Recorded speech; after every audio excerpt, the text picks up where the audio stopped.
भंडारदरा धरणाची शताब्दी कहाणी धरणाच्या निर्मितीची। नगर जिल्ह्याला नवसंजीवनी देणाऱ्या भंडारदरा धरणाची शताब्दी पूर्ण होते।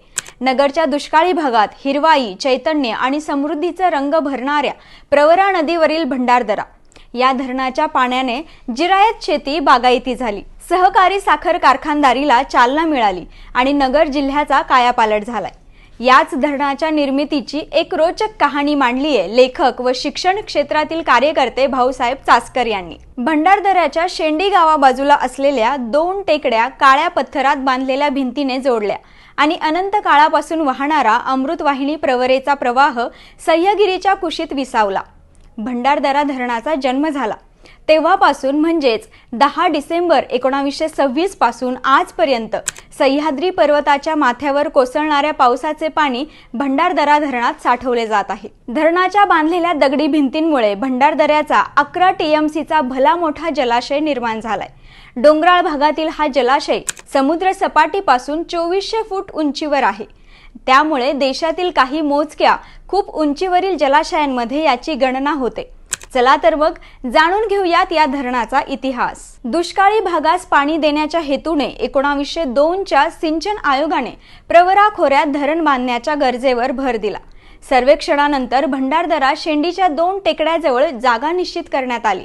9 ऑगस्ट 1907 रोजी भंडारदरा धरणाला तत्कालीन सरकारची मान्यता मिळाली। धरणाच्या बांधकामास प्रत्यक्ष सुरुवात झाली ती एप्रिल 1910 मध्ये। भिंतीच्या बांधकामांचे वैशिष्ट्य म्हणजे हे संपूर्ण काम दगड आणि चुन्यात केले आहे। वाळू उपलब्ध नसल्याने दगडांचा चुरा करून तो वाळू म्हणून वापरला आहे। तब्बल 1,26,04,140 घनफूट बांधकाम करायचे होते। जसजसे बांधकाम उंची गाठत होते तसे पाणी अडविण्यास सुरुवात झाली। नोव्हेंबर 1920 मध्ये धरणात 200 फूट उंचीपर्यंत पाणी साठवले गेले। त्याच वर्षी सर्वप्रथम धरणातून नदीपात्रात पाणी सोडण्यास सुरुवात झाली। नियोजनाप्रमाणे भिंतीची उंची 250 फुटापर्यंत बांधण्याचे ठरले, पण नंतर ही उंची 270 फूट एवढी करण्यात आली। धरणाच्या भिंतीत एकूण 4 मोऱ्या आहेत। त्या अनुक्रमे 70, 120, 170 आणि 220 फूट अशा अंतरावर आहेत। या मोऱ्यांचे पाईप आणि त्यांच्या नियंत्रणासाठी आवश्यक झडपा खास इंग्लंडमधून आणण्यात आल्या। भिंतीच्या तळाची रुंदी 71.28 मीटर असून माथ्यावरील रुंदी 7 मीटर आहे। जून 1926 मध्ये धरणाच्या दगडी भिंतींचे बांधकाम पूर्ण झाले। त्यासाठी 1,50,83,451 रुपये खर्च आला। भिंतीच्या दक्षिण बाजूला 650 फूट रुंदीचा सांडवा ठेवण्यात आला। याच वर्षी धरणात पूर्ण क्षमतेने पाणी साठवण्यास सुरुवात झाली। 10 डिसेंबर 1926 रोजी मुंबई इलाक्याचे तत्कालीन गव्हर्नर सर लेस्ली ओर्मी विल्सन यांच्या हस्ते धरणाचे औपचारिक लोकार्पण झाले। सर्वेक्षणापासून बांधकामात महत्त्वाची भूमिका पार पाडलेले तेव्हाचे कार्यकारी अभियंता ऑर्थर हिल यांचे नाव धरणाच्या जलाशयाला दिले।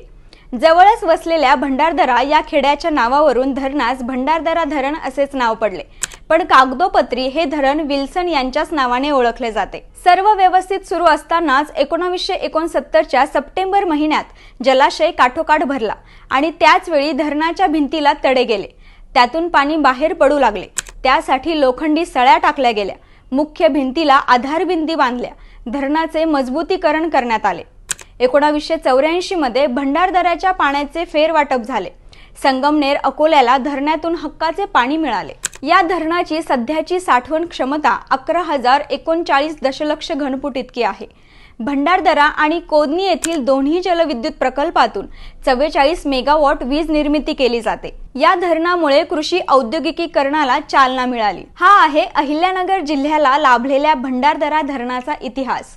तुम्हाला हा इतिहास माहित होता का? कमेंटमध्ये नक्की सांगा आणि पाहत रहा लेट्स अप मराठी।